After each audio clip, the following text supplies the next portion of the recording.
बहुत अच्छे से सुनना मेरी माताओं।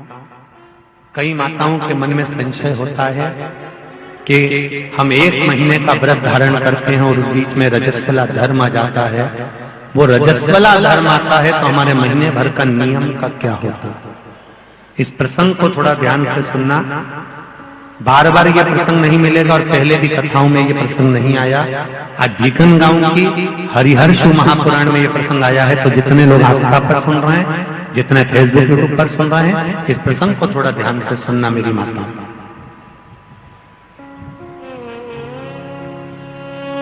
बहू ने अपने ससुर से कहा, पिताजी मैं कार्तिक के महीने के स्नान का नियम तो ले लेती हूँ। मैं कार्तिक के महीने, कोई माता कार्तिक के स्नान का नियम लेती हैं, कोई माघ महीने का स्नान का नियम लेती हैं, कोई चैत्र महीने के स्नान का नियम लेती हैं, कोई फागुन का लेती हैं, कोई बैसाख महीने के स्नान का नियम लेती हैं। कई माताओं की आदत रहती है, कई पुरुषों की आदत रहती है कि मैं 1 महीने तक कार्तिक का स्नान करूंगी।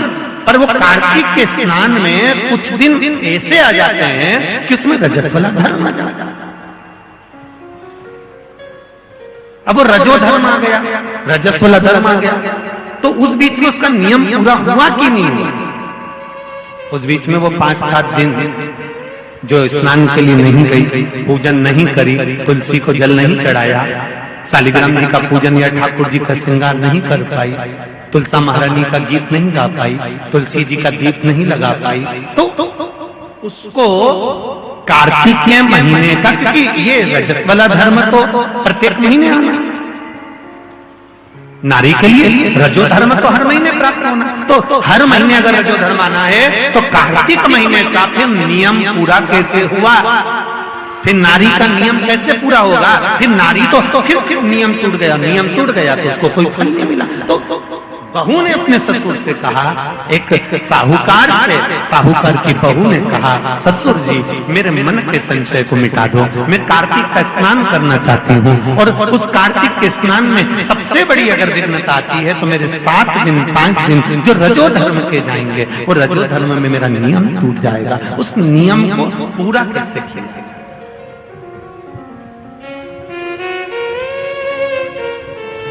वो नियम पूरा कैसे होगा? कार्तिक के महीने का स्नान करने वाले जरा ध्यान देंगे, चाहे बैसाख स्नान करें, चाहे माघ का स्नान करें, मेरी माताओं का रजो धर्म 7 दिन 1 महीने के अंदर आ ही जाता है। और आया तो वो नियम टूटा। उस नियम को पूर्ण कैसे करा जाए? कहा, साहूकार ने कहा कि बहू मैं इतना विद्वान तो नहीं हूं, ज्ञानी तो नहीं हूं, पर मैं मेरे गुरु से इस बात को स्मरण कर आऊंगा। अब बहू को कार्तिक का महीना आ रहा है, कार्तिक के महीने का उसको इंतजार था, वो इंतजार में बैठी है। मात्र कार्तिक आने में 8 दिन बचे थे। अब देखिएगा जरा, आप में और उस बहू में क्या अंतर है। कार्तिक के महीने आने में 8 दिन बचते हैं तो आप पुताई चालू कर देते हो। बोलो सही है कि गलत है? कार्तिक आने में, दिवाली आने में जब 8-15 दिन रहते हैं तब तुम पुताई चालू कर देती हो, सफाई चालू कर देती हो, ये काम चालू कर देती हो, वो काम चालू कर देती हो। सारे काम तुम्हारे कार्तिक का महीना आने के समय पर चालू हो जाता है। और बहू सफाई नहीं पूछ रही, साफ सफाई पर ध्यान दे रही है, पर ऐसा नहीं कि साफ सफाई नहीं कर रही, पर उसका ध्यान वही कार्तिक के महीने के स्नान में लगा हुआ है। आज बहू 8 दिन बचे और बहू का भोजन छूट गया, उसका भोजन नहीं, भाई मिला अंदर जाए। किसी चीज को पाने की जब तमन्ना होती है ना तो खाना पीना छूट जाता है। ये नागेश्वर मंदिर महिला मंडल से पूछ ले, बहू की नींद चली गई, उसको भोजन नहीं भागा, नींद गई, भोजन भाया, बड़ी दुखी। साहूकार को कोई मिला या ना मिला, इस बहू की आंख का अश्रु तुलसी के क्यारे के पास गिर गया। तुलसी के क्यारे के पास आंसू गिरा, अश्रु गिरा। महाराज अब बहू की आंख का अश्रु झलका, तुलसा महारानी की कुछ कृपा, देवर्षि नारद ने एक साधु का रूप धारण कर, साधु का रूप धारण करता देवर्षि नारद जिस मार्ग से साहूकार जा रहा था उसी मार्ग पर एक वृक्ष के नीचे जाकर बैठ गए। वृक्ष के नीचे बैठे और बैठते ही साहूकार ने देखा कि बहुत पहुंचे हुए बाबा लग रहे हैं, चंदन का तिलक लगा है, कंधे पर यज्ञोपवीत पड़ा हुआ है, बड़ी बड़ी जटा जूट है, मुख पर कुछ तेज पुंज है, बड़ा प्रकाश दिख रहा है। रुद्राक्ष की गले में माला पड़ी हुई है, हाथ में तुलसी की माला धरी हुई है। और साहूकार ने जाकर हाथ जोड़कर निवेदन करा, बाबा जी, ओ बाबा जी, मेरे मन के संशय को मिटा दीजिए। बाबा जी ने पूछा, क्या बात है बाबा? साहूकार जी बोले, मेरे बहू के मन का संशय है। नारी जब कार्तिक के महीने का स्नान करती है, या माघ महीने का स्नान करती है, या वैशाख महीने का स्नान करती है, या चैत्र महीने का स्नान करती है, नारी जब पूर्ण एक महीने का स्नान करती है तो बीच में जो रजस्वला धर्म आ जाता है, नारी 5 दिन 7 दिन जो काम नहीं कर पाती है, वो रजो धर्म के समय पर, रजस्वला धर्म के समय पर उसका 1 महीने का नियम खंडित हो जाता है। तो वो खंडित हुआ नियम पूर्ण कैसे हो, उसका वर्णन आप मुझे बता दीजिए। वो नियम मुझे बता।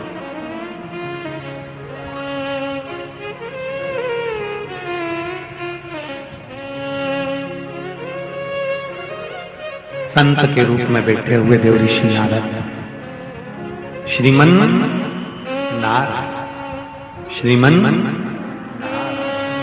श्रीमन 7 बार देवर्षि नारद ने नारायण नारायण नारायण नारायण कहा। कहने पर देवर्षि नारद ने बोला, सुनो साहूकार जी, सुबह के समय पर जब आपकी बहू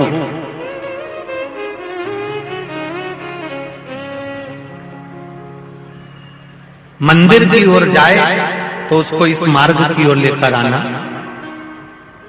मैं आपको ज्ञान उपदेश दूंगा और वो ज्ञान उपदेश आप बहू को श्रेष्ठ दे पाए ना दे पाए, वो बहू सम्मुख में बैठकर सुनेगी तो उसको प्राप्त होगा। ये देखो वही कथा आ गई। आप खाओगे आपका पेट भराएगा, आप सुनोगे आपका कल्याण होगा। बेटों बेटियों को लेकर आओ, बहुओं को लेकर आओ, बच्चों को लेकर आओ, उनके सुनने से उनका लाभ, उनका लाभ। साहूकार घर गए, बहू से कहा, बेटा एक संत अपने गांव में आए हुए हैं और वृक्ष के नीचे बैठे हुए हैं, चलो आप चलकर उनसे अपने प्रश्न को कर लो। बहू ने भगवान का नाम लिया, स्मरण करती हुई बहू पहुंची और बहू ने जाकर तुरंत हाथ जोड़कर निवेदन किया, बाबा जी 1 महीने तक नारी कार्तिक का स्नान करती है, 1 महीने तक नारी माघ का स्नान करती है, 1 महीने तक नारी वैशाख का स्नान करती है, 1 महीने तक नारी चैत्र का स्नान करती है, बीच में अधिक मास का स्नान करती है। उस बीच में नारी का जो रजो धर्म आ जाता है, रजस्वला धर्म आ जाता है, उस समय पर नारी का जो करा हुआ व्रत है 1 महीने का, वो खंडित हो जाता है। उस व्रत की पूर्णता कैसे मानी जाए? तो उस समय पर देवर्षि नारद संत के वेश में थे। उन्होंने कहा कि बहू एक काम करो पुत्री, कार्तिक महीने के पीछे के जो 5 दिन 7 दिन पचवीगन के होते हैं, अगर नारी का रजस्वला धर्म बीच में आ जाता है तो पीछे के 5-7 दिन में से अगर 1 दिन भी नारी ब्रह्म मुहूर्त का स्नान कर कर, सुबह का स्नान कर कर तुलसी में दीप प्रज्वलित कर देती है तो उसके बीच का जो खंडित भाग है वो समाप्त हो जाता है, उसे पूर्ण फल की प्राप्ति। अब फिर सुन लीजिए अच्छे से, अगर मान लो वो पचवीगन में ही नारी का रजो धर्म आ गया तो बहुत बहुत ध्यान से सुनना। ये कथा हरिहर शिव महापुराण की कथा जो भीकन गांव वालों को मिली है, संपूर्ण विश्व के कल्याण के लिए बहुत ध्यान देना। हर नारी का प्रश्न है, प्रत्येक नारी के प्रश्न ये सम्मुख में रहता है। मान लो आपने कहा कि रजो धर्म आ गया मध्य में तो आप पीछे के 5 दिन स्नान करो। वो 5 दिन में अगर रजो धर्म आ गया फिर शिव महापुराण की कथा कहती है, घर में रहने वाली कोई कुंवारी कन्या, घर में रहने वाला कोई पुत्र, घर में रहने वाला पति, घर में रहने वाली सास, घर में रहने वाली कोई सौभाग्यवती नारी, जेठानी, ननंद, देवरानी या घर में रहने वाला कोई पुरुष अगर बाहर स्नान करने नहीं भी जा सकता, ब्रह्म मुहूर्त में प्रातः के समय पर यदि तुलसी में एक दीप और एक संध्या के समय पर दीप लगा देता है तो भी नारी का नियम पूर्ण हो जाता है। वो नियम खंडित नहीं, नियम खंडित नहीं। क्या 5 दिन के स्नान का फल है? हाँ, और तुझे मौका मिलेगा तो तुझे समझ में आएगा। देवर्षि नारद ने बस इतना कहा, उसका फल क्या है तुझे मौका मिलेगा जब मालूम पड़ेगा। तब बहू को समझ में नहीं आया कि आखिर सब क्या कहा। देवर्षि नारद कहकर चले गए। साहूकार की बहू रोज प्रातः का कार्तिक का स्नान करने लगी। कार्तिक का स्नान रोज बहू करती, रोज ब्रह्म मुहूर्त में स्नान कर आती।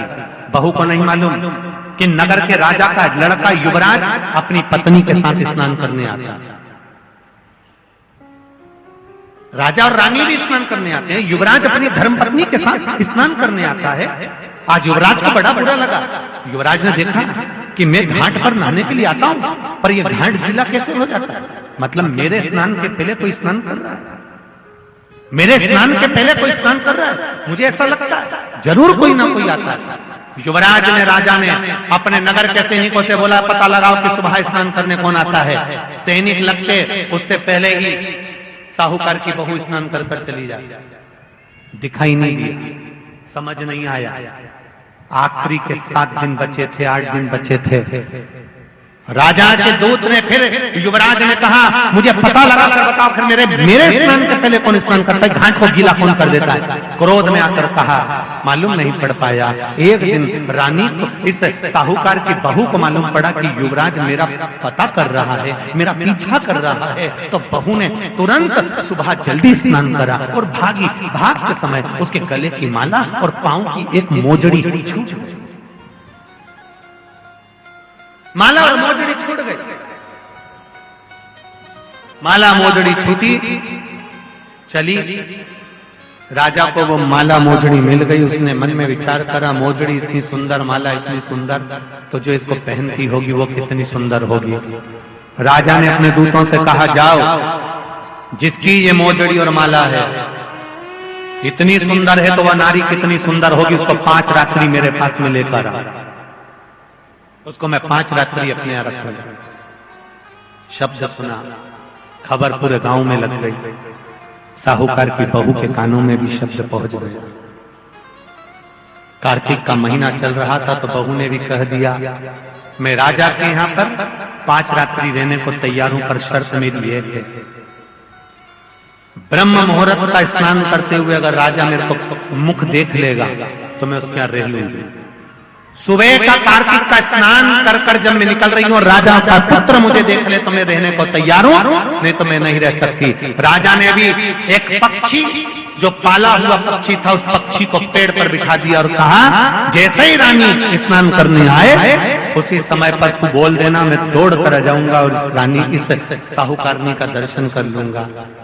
जब साहूकारनी सुबह के समय पर स्नान करने चली तो देहली पर द्वार को छोड़ते समय प्रणाम करते हुए कहती है, हमारे भारत की सभ्यता, भारत की भूमि की संस्कृति, पहले की माताएं जब मायके से ससुराल जाती थी या ससुराल से मायके आती थी तो जिस तांगे में, जिस गाड़ी में, जिस बस में, जिस टैक्सी में भी बैठती थी उसके भी पांव पड़ती थी, उसको भी प्रणाम करती थी। बोलो री जीजिए, सही है कि गलत?